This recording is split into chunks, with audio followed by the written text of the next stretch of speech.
Welcome to the Deep Dive. Today we're jumping into a really fascinating economic story, a big one. We're hoping to pull back the curtain a bit, share some maybe surprising facts, and give you a solid understanding of a major global player without, drowning you in jargon. Our mission today, to really dig into the economy of Maharashtra. It's India's leading state economy, and we want to unpack the key figures, understand the nuances, and figure out what truly makes this place tick. Absolutely. And for this, we've synthesized, well, a lot of material economic reports, news analysis, research papers. The aim isn't just headlines. It's to give you a clear, concise picture of Maharashtra's strengths, sure, but also its challenges and, importantly, its very ambitious future plans. Okay, let's start with the scale. Maharashtra, India's #1 state economy.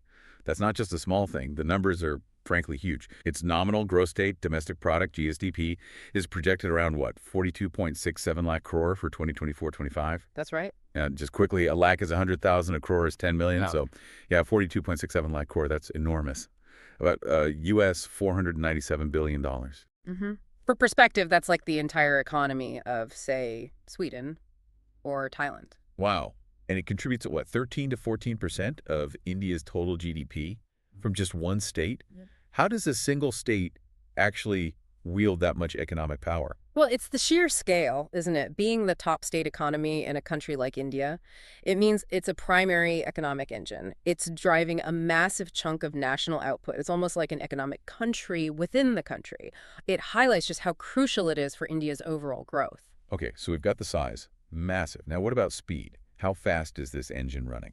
The projection for real GSDP growth, that's growth minus inflation, right, for FY 2024-25 is 7.3%. Correct, 7.3%. Which sounds pretty strong, especially when India's overall forecast is, what, 6.5%? Yeah, so it's definitely outpacing the national average. Yeah. Still performing strongly. But, and this is where it gets interesting, I think, that 7.3% is actually a slowdown from the last couple of years. It is. That's a key point. FY 23-24 was around 7.6%, and FY 22-23 was even higher, like 9.4%. Yeah. So even though 7.3% is good, what's causing that deceleration? What does it tell us about what's happening under the hood, sector-wise? That's a really crucial observation. It suggests things are evolving. When you break it down, services are still the big player, around 63-64% of the GSDP. Yeah. Industry is about 25-27%. Agriculture, maybe 11-13%. Okay. So this slowdown, particularly if you look at industry maybe not accelerating as much, it could point to a maturing economy, or maybe some challenges in scaling up certain sectors, or, agricultural ups and downs.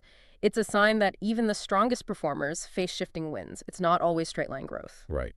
Okay, let's shift gears a bit. Per capita income, because this tells a different, maybe a slightly paradoxical story. Maharashtra's per capita income is projected at 3.09 lakhs, so 309,000 rupees, about US 4,426 nominal for 2024-25. Mm-hmm. That's way above the national average, which is around 2.35 lakh. So good news there. Definitely ahead nationally. But, and here's the kicker, isn't it?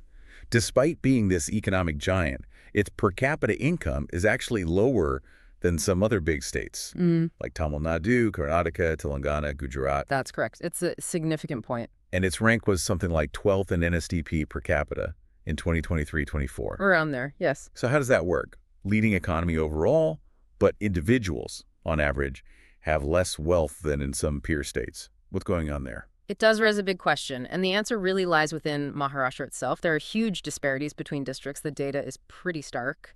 Only 7 out of its 34 districts are actually above the state average for per capita income. Only 7, wow. And maybe even more telling, 12 districts are actually below the national average. Below the national average in India's richest state. Exactly. So you have these pockets of significant underdevelopment alongside the booming areas.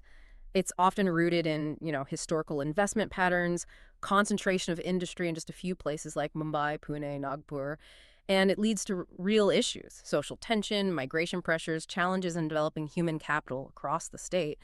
It means broad policies don't always work everywhere. You need really targeted local strategies. That really highlights how averages can hide a lot. Yeah. Okay, fiscal health. Yeah. How's the state managing its finances? The fiscal deficit for FY 2024-25 is projected at about 2.4% of GSDP. That sounds manageable. within acceptable limits usually. Generally, yes. 2.4% is considered quite healthy, indicating the state's spending isn't wildly exceeding its revenue for the year. Okay, and the debt to GSDP ratio, that's the total accumulated debt compared to the size of the economy. That's around 17–18%. Again, not alarmingly high by, say, global standards. The debt itself is growing by about 10% year on year. Yes, and that trend is worth watching closely. While the current ratio is okay, consistent high growth in debt could eventually put pressure on finances. And they're also asking the central government for a bigger slice of the tax pie, right? From 41% up to 50%? They are. That request highlights how dependent even strong states are on central transfers to fund development and balance their books without borrowing too much. So putting that together, manageable deficit, reasonable debt level, but rising debt and asking for more central funds. What does this mean for their stability and future plans? Is it okay? Or a potential worry down the line? Well, it's kind of a balancing act. A lot depends on why they're borrowing.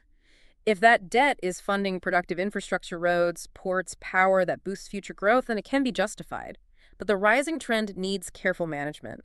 That 10% annual increase, if it continues, could start limiting their options for investing in other areas like social programs or even future infrastructure. So prudent fiscal management, getting value for money from spending, and that central revenue share, they're all going to be really crucial for funding those huge ambitions they have. Okay, let's talk about those ambitions, because this is where it gets really exciting, I think. Yeah. The long-term vision, Maharashtra has these massive goals. Doubling the economy to US $1 trillion by 2030. That's what, roughly 87 lakh crore. An enormous target. Yeah. And then aiming for US $5 trillion by 2047. That's India's centenary year. Just wow. It's incredibly ambitious. And they're pinning their hopes on specific sectors, right? Advanced manufacturing, I saw EVs and semiconductors mentioned, plus services, big infrastructure projects, and green energy. That's the strategic focus, trying to move up the value chain, attract high-tech investment, build modern infrastructure, and transition to cleaner energy sources. The scale of that ambition is Yeah. just captivating. It absolutely is. But the challenges in actually achieving that kind of growth are substantial. Hitting $1 trillion by 2030, let alone $5 trillion by 2047. It's like running a marathon while building the track at the same time, as you said earlier. It needs sustained high growth, huge investment, both public and private, and crucially stable policies. And it connects back to everything we've discussed. Exactly. Managing that growth slowdown we saw, keeping the finances healthy enough to invest, and this is critical tackling those internal disparities. If large parts of the state and population aren't benefiting from or contributing to that growth, it makes it much harder to sustain in the long run. So the execution has to balance that headline growth with making sure it's more equitable across the board. What a journey. We've gone from Maharashtra's status as this absolute economic powerhouse, looked at its more nuanced growth picture, the sort of paradox of its per capita income and those hidden disparities, touched on the fiscal side, and ended with this incredibly bold vision for the future. I feel like understanding all these pieces gives you, the listener, a much richer sense of what's really happening. Definitely. And maybe here's a final thought for you to mull over. Given this ambition, $1 trillion by 2030, $5 trillion by 2047, how can Maharashtra realistically balance that need for speed for rapid aggregate growth with the equally important need to fix those deep economic gaps between its districts? What do you think might be the biggest hurdle they face in trying to achieve both goals at the same time?